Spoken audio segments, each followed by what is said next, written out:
Hello and welcome. I'm your host, Darshawn McAway. You're tuned in to Wild Podcast. By all means, go to wildpodcast.me. That's WOWPODCAST.me. Now, today we have a special guest. We have Suzy Vadori, and we're going to talk about a series of books, not particularly in this order, but Wall of Wishes, The Fountain, and The Westwood. Suzy, how are you doing?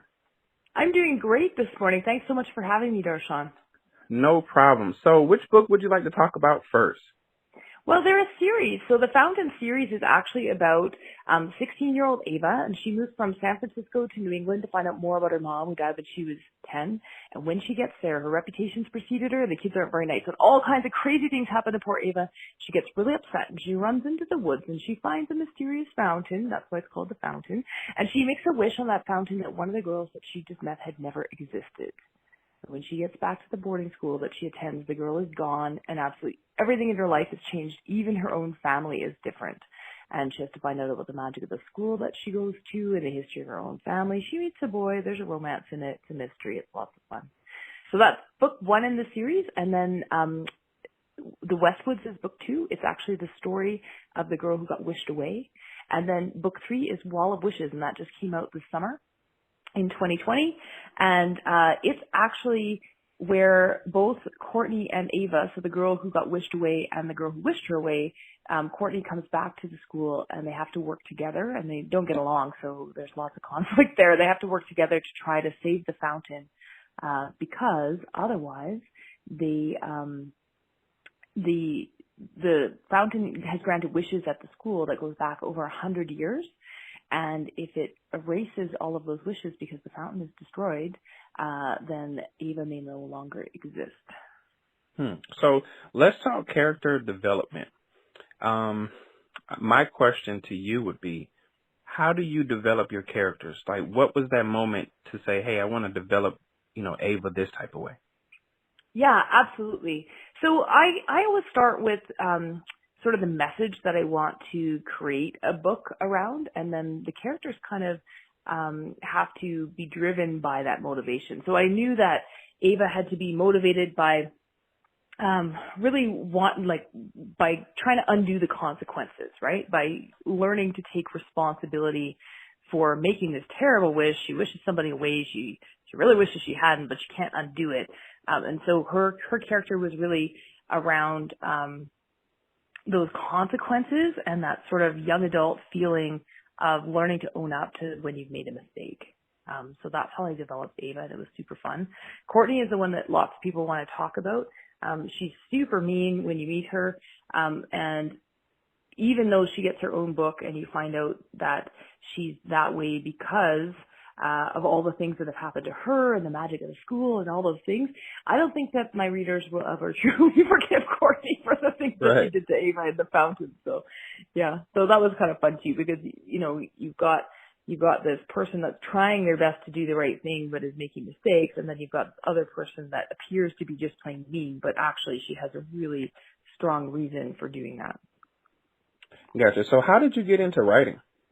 Oh, that's a really good question. So I was an executive for 20 years before I quit my job a couple of years ago to write full time. But I always knew that I would write a book. I just loved to write. And I didn't know what I was going to write, like what genre. Was it going to be fiction, nonfiction? I don't know. But I just knew that I had a book in me. And when I became a mom, and I was on my third maternity leave with my third child, I just sat down and said, you know what, I am going to write a book. And I brainstormed a lot of different things.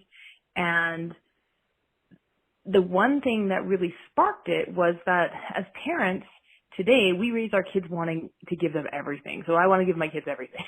And I was thinking, I was not how I was raised, right? But I just was thinking about what would the consequences be. And so the germ of the idea for the Fountain series was actually around exactly that. What if a well-meaning founder of this boarding school, St. Augustus, actually gave the kids everything they've ever wished for, and the consequences of that. So so I sat down and wrote that book, and my youngest is 9 now, and I have 3 books out and 2 more on the way. I write full time. I do everything writing now, which I guess is the dream, right? So I speak, I teach, I edit, I a book coach. I do all kinds of stuff, but I get to live in the world of writing now, so it's awesome. So why the topic of young adult? I think, because like I said, I wasn't sure what genre I was going to write in, and I was really struggling to be able to write something that I felt really good about, that was in my authentic voice, that matched with my persona as a mom and an executive and kind of didn't clash. So anything that I thought about that could be wide reaching was, either too racy and something I wasn't comfortable writing, or too personal. I just wasn't ready at that time. And so when young adult sort of came out 15 years ago or so, to be these sort of crossover novels where, yes, they're written for young adults, but they're also written for adults to read them, I thought, okay, I can write something that, really speaks to you, that'll be proud for my kids to read as they're growing up. And it just really spoke to me, and I love working with youth and meeting my readers, and it's super exciting to be that one book that all of a sudden made them into a reader, right? Right.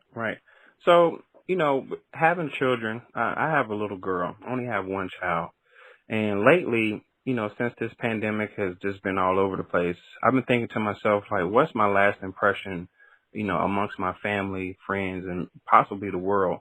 Do you think about your last impression? Yeah, well, I haven't, but I'll think about it now. I think what I really want to be is in the world, is somebody who helps others. And so for me, this pandemic has been a big pivot shift in my career, because I was speaking and teaching, and that all kind of disappeared overnight. And so I've shifted to helping one-on-one and doing a lot more coaching of other writers. But that's the impression that I want to leave on the world, is really that I helped others tell their stories, and that I'm willing to support everyone on their journey. I really get a lot out of that as well, and I know that people really appreciate my time and help in that manner. And yeah, so I like to provide the services that I wish I'd had when I started out. Right. So how is your day structured, since you have 3 little ones? How is your day structured? Like, how do you write full time? I know some of the kids are probably in school, but how do you structure your day?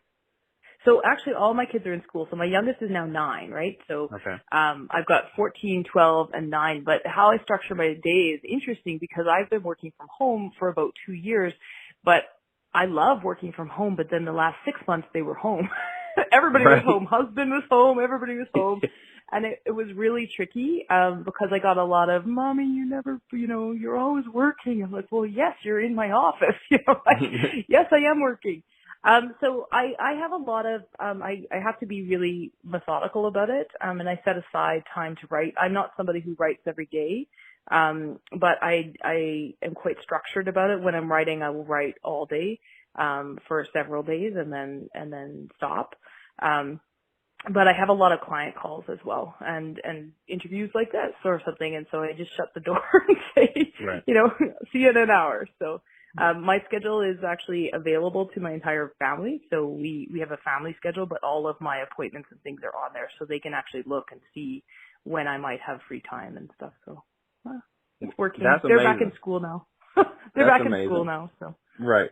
That's amazing, because I have the same type of setup with my calendar, so everybody can see my calendar, since I'm so busy doing interviews and people want me to come on. So let's tell everyone where they could follow you on social media and also purchase your books. Absolutely. So I am all over social media. Please do reach out if you want to talk books. I'm always there. Suzy Vadori. That's Vadori, just because it's hard to spell.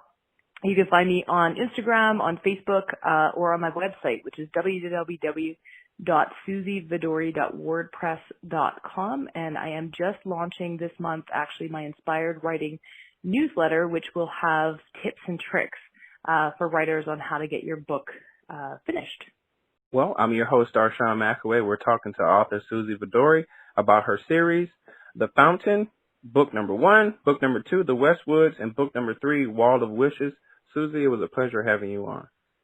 Thanks so much.